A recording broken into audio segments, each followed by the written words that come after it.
Every gardening forum has the same argument. Someone posts a photo of their tomatoes, someone asks what seeds they used, and the second the answer is Dollar Tree or Dollar General, the comments fill up with the same warning. Don't waste your time, cheap seeds don't grow, you get what you pay for. So I decided to actually test that. For the next 60 days, I'm growing a full vegetable garden using nothing but dollar store seeds. No name brand seed catalogs, no premium nurseries. Just whatever I could find on a rack for 50 cents a packet. And here's the thing that made me want to do this in the first place. I found out that a lot of the premium seed brands you'd pay $3 or $4 for at a garden center, and the 50-cent packets at the dollar store, actually come from the same handful of parent companies. Brands like Fairy Morse, Jiffy, and Seeds of Change all trace back to the same corporate umbrella as American Seed, which is the exact brand sitting on dollar store shelves right now. Different packaging, different price tag, and in a lot of cases, the same seed inside. So the real question isn't whether dollar store seeds can grow. The real question is whether an entire garden, planted only with them, can actually produce a meaningful harvest in 60 days, and whether the savings are actually worth it, or whether you get what you pay for in some other way I haven't accounted for yet. I'm not going into this assuming it'll work perfectly. I'm going into it planning to show you exactly what happens, the germination, the failures if there are any, and the real cost breakdown at the end, cent for cent. Before we get into the seed haul and the first planting day, if you want to follow this whole 60-day experiment from day one to harvest, hit subscribe to Roots and Remedies, tap that like button, and turn on the notification bell so you don't miss an update. Alright, let's get into what I actually bought. So here's exactly what I walked out with. I went to both Dollar Tree and Dollar General, since they price things a little differently. At Dollar Tree, the American seed packets run for $1.25. At Dollar General, it's 50 cents a packet, or 2 for $1. I picked crops specifically based on one rule. Everything had to realistically finish inside 60 days, since that was the whole point of this challenge. So here's the lineup. Radishes, since those can be ready in as little as 22 days, genuinely one of the fastest vegetables you can grow from seed. Lettuce, usually ready somewhere between 35 and 45 days. Bush beans, cucumbers, basil, and cilantro, all of which comfortably finish within the window. And a few zinnias, mostly because I wanted at least one thing in this garden that wasn't food, just to see how the flowers held up under the same cheap seed conditions. Total spend on seeds, $11.40. That's the number I'm going to hold on to for the rest of this video, because everything gets measured against it. Before anything went into soil, I did one gut check on a handful of the older looking packets, just to make sure I wasn't wasting a planting cycle on dead seed. It's called the wet paper towel test. You lay a few seeds between 2 damp paper towels, seal them in a container or a bag, and just watch for a few days to see if they sprout. If you're skeptical about a specific packet, this takes the guesswork out before you ever touch soil. Every packet I tested sprouted within 3 days, which was actually a good early sign. For planting, I didn't buy a single new pot. Everything went into containers I already had lying around, a couple of old yogurt tubs, a milk jug cut down at the base, and one actual raised bed I'd already built from a previous season.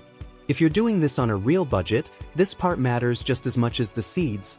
Poke drainage holes in the bottom of anything you reuse, because without that, you're not growing vegetables, you're growing root rot. Before I dropped a single seed in, I mixed in some homemade compost I'd been building from kitchen scraps and yard debris. This was the one part of the setup that wasn't free exactly, but it was already sitting in a bin in my yard, so for the purposes of this experiment, I'm counting it as a sunk cost, not a new expense. Organic matter like this is genuinely the single most important fix for almost any soil problem. It loosens up dense, compacted soil and helps sandy soil actually hold onto moisture and nutrients instead of draining straight through. So that's day one.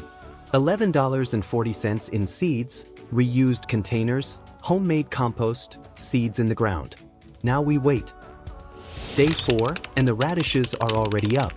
Out of every single thing I planted, these were first out of the soil by a wide margin, which tracks. They're famous for being one of the fastest vegetables you can grow, and now I've actually seen why.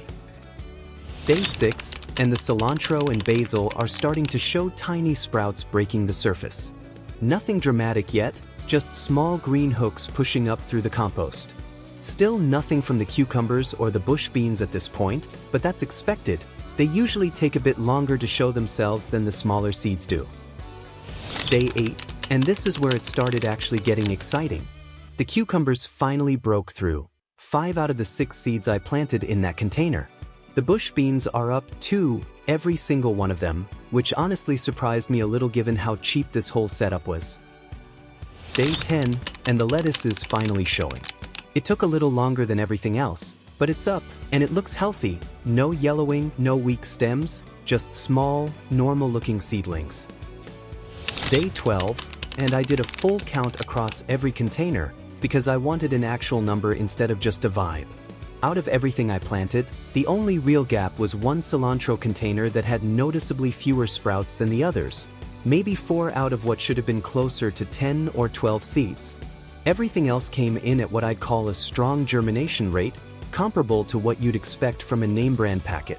For reference, seed companies generally consider around 80% germination to be the mark of a high-quality batch. Based on my count, most of these containers were sitting right around that number, if not slightly above it. The zinnias were the slowest of everything, which isn't unusual for flowers that started from seed, but by day 14, I finally had a few small sprouts showing in that container too. So 2 weeks in, here's where things stood. Radishes furthest along and honestly probably close to being ready sooner than I expected, cucumbers and beans thriving, lettuce and basil coming along steadily, and only that one underperforming cilantro container as any kind of red flag. Nothing dead, nothing that looked like a wasted packet. If anything, 2 weeks in, this was already quietly disproving the idea that these seeds were somehow lower quality. By day 18, a few of these containers were clearly overcrowded, so it was time to thin things out. The lettuce and the radishes especially, I'd planted a little heavier than I needed to, just in case some seeds failed to come up. Since basically everything germinated, I ended up with way more seedlings competing for the same small amount of soil than I actually wanted. Thinning is simple, but it matters. I just pulled the weakest looking seedling out of each cluster, leaving the strongest one with enough room to actually develop a proper root system. With radishes especially, if you don't thin them out, you end up with a bunch of stunted little roots instead of a handful of good ones. They need actual space underground to bulk up. The cucumbers were the ones that needed the most attention structurally. Since I didn't buy anything new for this experiment, I used an old tomato cage I already had lying around and just trained the vines up as they grew. Growing cucumbers vertically like this isn't just about saving space. It genuinely improves air circulation around the leaves, which cuts down on fungal issues, and it makes the fruit far easier to spot and harvest later instead of digging through a tangle of vines on the ground. The bush beans didn't need any support, which is honestly one of the reasons I included them in this experiment in the first place. They're about as low effort as a vegetable gets once they're in the ground. By day 20, I moved a few of the more established seedlings, the basil and a couple of the lettuce starts, out of their original crowded containers and into slightly bigger reused containers, just to give the roots more room before they got too big to transplant safely. This is roughly the 1/3 mark of the 60 days, and so far, the only real issue has been that one underperforming cilantro container from a couple weeks back, and even that one is still alive, just smaller than the rest. If you're finding this experiment useful, and you want to see exactly how this garden turns out by day 60, full harvest count, full cost breakdown, the whole verdict, make sure you're subscribed to Roots and Remedies, tap that notification bell, and if you know someone who's been told cheap seeds aren't worth it, send them this video so they can watch it play out for themselves. Alright, back to the garden. Day 25, and the cucumbers hit their first real problem. They'd grown fast enough that the weight of the vines actually bent the trellis I was using. It wasn't the seed's fault at all. It was a flimsy dollar store plastic support I'd had left over from a previous project, and it just wasn't built to hold real weight once the vines thickened up. I ended up swapping it out for a sturdier stake and string setup instead. Worth mentioning honestly, the seeds in this experiment have been holding up great, but the cheap hardware, trellises, plastic supports, that kind of thing, is a completely different story, and it's worth budgeting a little more for that part even if you're going all in on cheap seeds. Day 29, and the lettuce started bolting. shooting up a tall central stem and starting to flower, which usually means the leaves are about to turn bitter. This one actually was on me. Lettuce prefers cooler conditions and can get by on around 6 hours of sunlight a day, but I had it planted in a spot getting closer to 8 or 9 hours of direct afternoon sun, and combined with a stretch of unusually warm days, it pushed the plant into bolting earlier than it should have. I harvested what I could before it turned bitter, and made a note to give it more shade next time. Again, not a seed problem, a placement problem. Day 32, and the radishes were fully ready, right on schedule. I pulled the first batch and they looked completely normal, firm, good color, proper size. Genuinely could not tell these apart from radishes I've grown from name brand seed in past seasons. Day 35, and the cilantro that had struggled early on finally caught up a bit, though it's still noticeably behind the rest. I'm chalking that up to the original weak germination in that one container rather than anything happening since. Day 38, and I checked the soil in the raised bed with a basic pH tester, mostly out of curiosity rather than because anything looked wrong. It came back slightly acidic, which honestly tracked, since I'd been adding shredded leaves, including a good amount of oak leaves, into my compost mix. There's a common myth that oak leaves are too acidic to use in composting, but that's mostly overstated. They break down slower than other leaves, and in small amounts mixed with other organic matter, they're genuinely fine. If your soil chemistry gets far enough out of balance though, it's worth knowing that even when nutrients are technically present in the soil, plants can't necessarily access them if the pH is off. The nutrients are there, but chemically locked out. Day 40, and other than that early trellis bend and the lettuce bolting, this stretch has honestly been the most uneventful part of the whole experiment. Everything's just growing. Day 43, and the first cucumbers were finally ready to pick. This is the part of the experiment I was most curious about going in, because cucumbers are one of the crops most often mentioned as a genuinely rewarding fast grower for beginners, and now I understand why. Once they start, they don't really slow down. Day 46, and I harvested basil for the first time, cutting it back the same way you're supposed to, right above a node, so it branches out and keeps producing instead of just growing taller and thinner. Within about a week, it had already bounced back bushier than before. Day 49, and the bush beans came in heavy. No support needed the entire season, no real problems at any point, just steady, reliable production from a packet that cost less than $1. Day 52, and I sat down and actually counted the cucumber harvest so far, because I wanted a real number instead of a guess.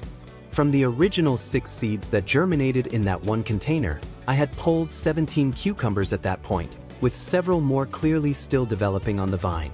That tracks with something I came across while researching this experiment. One gardener planted 10 cucumber seeds in late July and harvested over 30 cucumbers by late September, which lines up almost exactly with what I was seeing here, just compressed into a 60-day window instead of a full season. Day 55, and the zinnias, which had been the slowest thing in this whole experiment from day one, were finally blooming. Nothing spectacular, but full color, healthy stems, no different than any zinnia I've grown from a name brand packet in past years. Day 57, and I harvested the last of the radishes I'd left in the ground longer on purpose, just to see how large they get before turning woody. They held up fine, still tender, still good. By this point in the experiment, here's where every crop actually stood. The cucumbers and bush beans were the standout performers by a wide margin. The lettuce underperformed slightly, but that was entirely due to my placement mistake, not the seed. The cilantro was the only crop that started behind and stayed behind, though it never failed outright. Everything else landed right around what I'd expect from any seed source, budget or not. Day 60. Here's the full tally. Total spent on seeds at the very start, $11.40. That's the entire seed budget for this whole experiment. Final harvest counts, over 40 cucumbers total by the end, more bush beans than I could realistically eat fresh, several rounds of basil that kept regenerating every time I cut it, 2 full batches of radishes, a decent lettuce harvest despite the bolting setback, a slower but ultimately usable amount of cilantro, and a small but genuine handful of zinnias for actual cut flowers on the kitchen counter. If I run the actual math on just the cucumbers alone, 40 plus cucumbers from a 50-cent packet, that's a cost of roughly 1 cent per cucumber. Even accounting for the couple of underperforming crops and the one hardware failure with the trellis, this garden produced dramatically more food value than the $11.40 I put into it at the start. And here's the part that actually matters most going forward. I saved seed from several of these plants: the beans, the cilantro that eventually bolted, the zinnias, which means that original $11 seed haul isn't a one-time cost. It's the start of a seed bank I can replant next season without spending another cent on those crops again. So, are dollar store seeds actually worth it? Based on 60 days, real tracking, and an honest account of every failure along the way. Every real problem I ran into in this experiment was a placement issue, a hardware issue, or something on my end, never the seed itself. The radishes, the cucumbers, the beans, all performed the way you'd expect from any seed source, and in most cases came in right around that 80% germination benchmark that's considered the mark of quality seed in general. If this experiment saved you from spending more than you needed to on your next garden, or convinced you to finally try growing something yourself, that's genuinely the whole point of this channel. Hit that like button, make sure you're subscribed to Roots and Remedies, and share this with someone who's been putting off starting a garden because they think it has to be expensive. And let me know in the comments, have you ever grown anything from dollar store seeds, and how did it turn out for you? I read every comment, and I genuinely love to compare notes. Thanks for watching, and I'll see you in the next one.